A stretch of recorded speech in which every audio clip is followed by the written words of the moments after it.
Buenas tardes. Decía que tenemos la suerte de tener aquí a Jaime Linares hoy, que es catedrático de Universidad de Física Aplicada de la Universidad Politécnica de Valencia, y su investigación siempre se ha centrado en la acústica arquitectónica y urbanística, y también en la evaluación y control del ruido. Desde el punto de vista científico, ha dirigido 6 proyectos de la CAICID,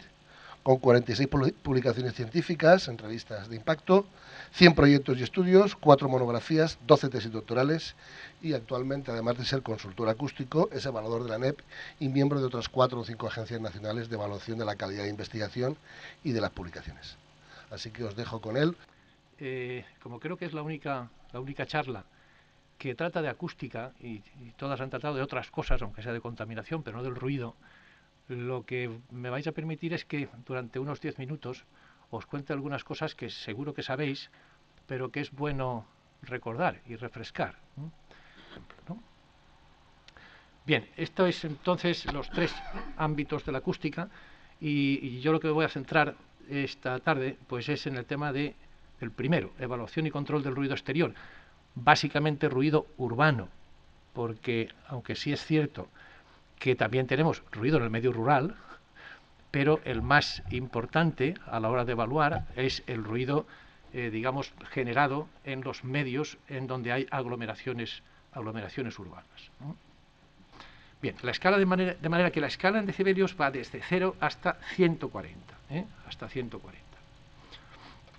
Para tener una idea de un poco cuáles son los valores cotidianos, pues bueno, que sepáis pues que un valor, por ejemplo, normal en silencio, pues para un espacio, por ejemplo, como este, si quitáramos el aire acondicionado, pues serían pues en torno a 30, 35 y tal. Con el aire acondicionado seguramente estaremos en 40, 45 y con un poco el ruido de la calle nos plantamos en 50 de forma rápida. La voz, por ejemplo, que yo ahora mismo, el nivel que puedo tener, que puedo originar yo en estos momentos aquí, pues puede ser con la ayuda de la megafonía pues en torno a 80 decibelios, pues es un poco el nivel que seguramente estarán vuestros oídos sometidos con el tema. Bien, aquí tenéis algunos ejemplos, pues el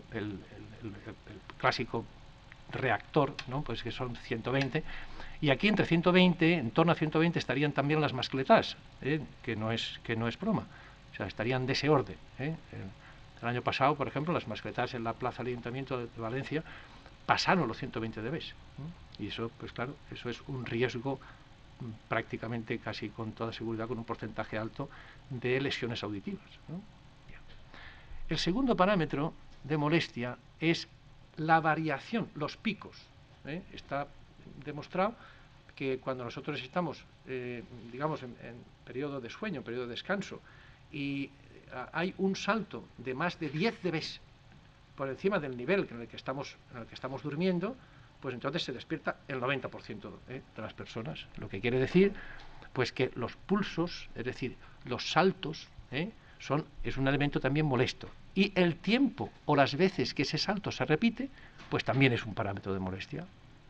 No cabe duda de que el tema del ruido es importante, y yo os he traído aquí un cuadro que me encontré el otro día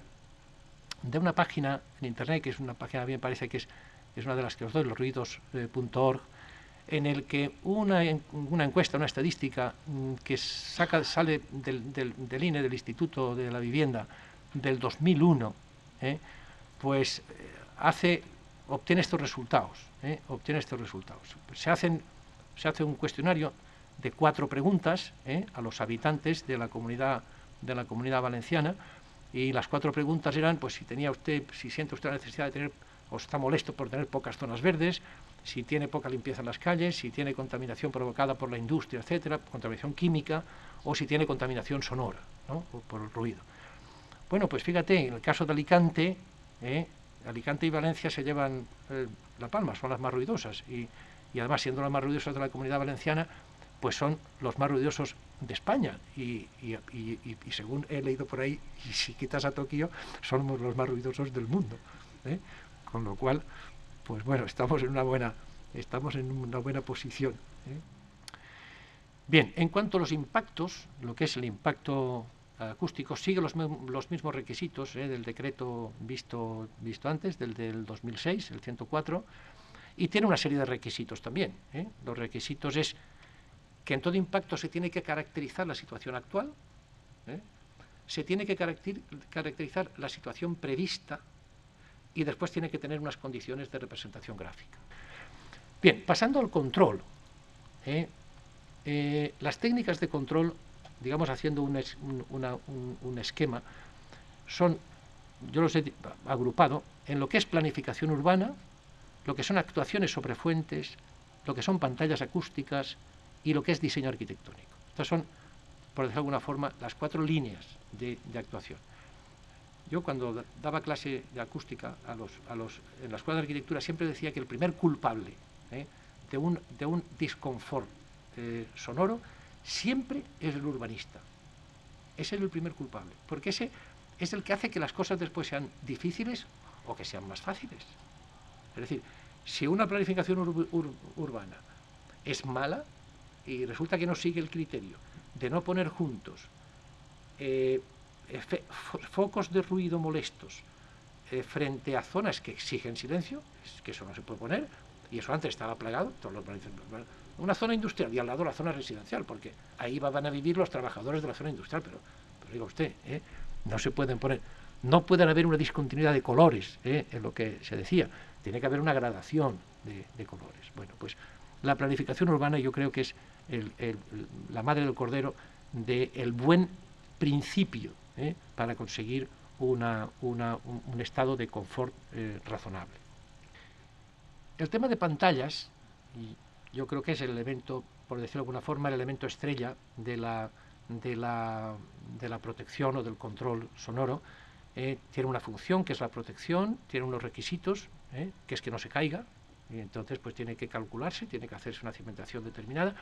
y no lo digo en broma, porque pantallas de 5 metros por una longitud de 200 o 300 metros y puestas, por ejemplo, sobre un viaducto, la cosa no es fácil, la cosa no es fácil, porque es una auténtica vela, y entonces el requisito mecánico pues es otro. Y hay otro requisito, que es el estético, que tampoco hay que dejarlo a un lado, ¿no?